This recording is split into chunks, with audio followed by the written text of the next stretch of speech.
Hi guys, good morning, good morning. Check, test mic. Okay, good morning guys. Ngayon, today, ito yung update sa character ko. Nakompleto ko na yung mga gamit ko. Currently, we're top 5 sa S17. Ito yung ating character. So dito,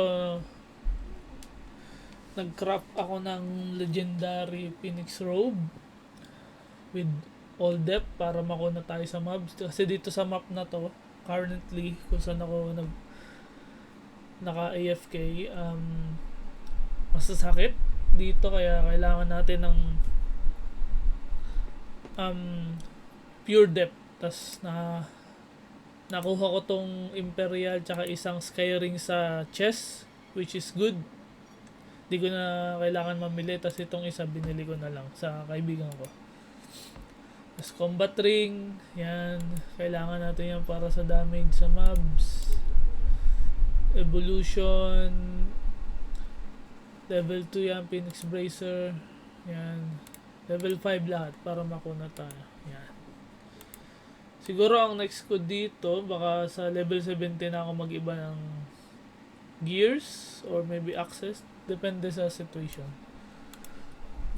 So, ulitin ko yung mga nagtatanong kasi nalilito sila sa pag equip ng title. So, ngayon, para mag-equip ng title, dito tayo sa Diamond tab. Then sa costume, dito tayo sa costume. Yan. Ngayon makikita nyo yung title. Yan. Ito yung title tab. Ngayon, ang equip ko is yung Gaining Fame. Ayan yung title na gamit ko. Pero, ang gamit kong stats, pag ni-use nyo siya, is yung kung anong stats yung meron, ayun yung makukuha niya. So, gets? Yan, tingnan nyo. Max stats, minimum depth down, holy damage, plus 1%, Lucky Dragon, Gaining Fame, you know. Yan. Unknown, in-equip ko. Balik natin dito, equip natin. Yan. Pero ang stats na ginagamit ko is yung sa Lucky Dragon. Kuha nyo ba? Yan.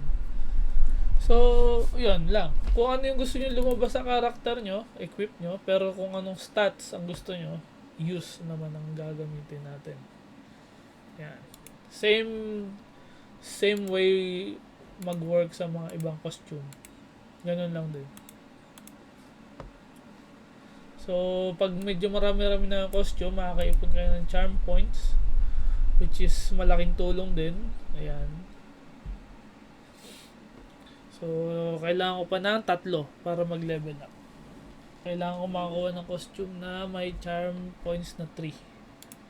So far, di pa ako masyado nagfo-focus sa costume since medyo mahal siya. Nag-focus muna ako sa farm set ko para maka-farm ako dito sa map na to. Kasi maganda rito is ang nakukuha mo is hindi na silver, gold treasure box, which is mas madaming magandang items or rares ang makukuha mo rito. Let's benta mo, yan, pwede yan. Ano pa ba ang mga question nyo? So far, yun lang yung natatandaan kong mga question. Tignan pa natin kung may mga question pa kayo.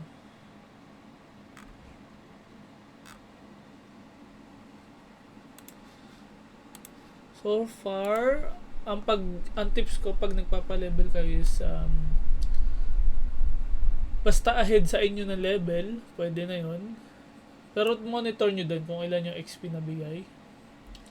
And then, gamit kayo ng elixirs kung kailangan.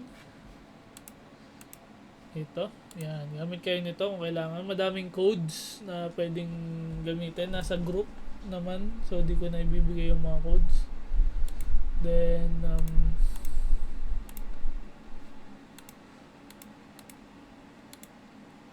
Sa mga stones naman, possible dodge or defense. Pwede kayo makuha niyan pang farm. Yung martial attack tsaka martial def, wag muna. Pang PvP kasi siya. Yun ang pagkakaintindi natin yan.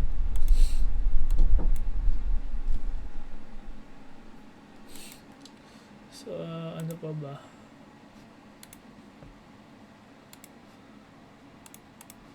Yun lang. Dito naman, may explain pa ba ako dito? So, kung may mga tanong kayo guys, tanong nyo lang sa comment section, tapos sasagutin natin. So far, yun lang naman ang ating hopefully mag top 1 tayo in the next days. Tignan natin. Yun lang. Nakakuha na rin pala ako ng Phoenix sa event. Yan. Maganda siya. Malakas yung attack. Kaya pwede siya pang burst na mobs. Yan. So far yun lang. Salamat. Sa susunod ulit. Comment lang kayo kung may mga questions pa kayo about sa game. Okay. Bye. Thank you.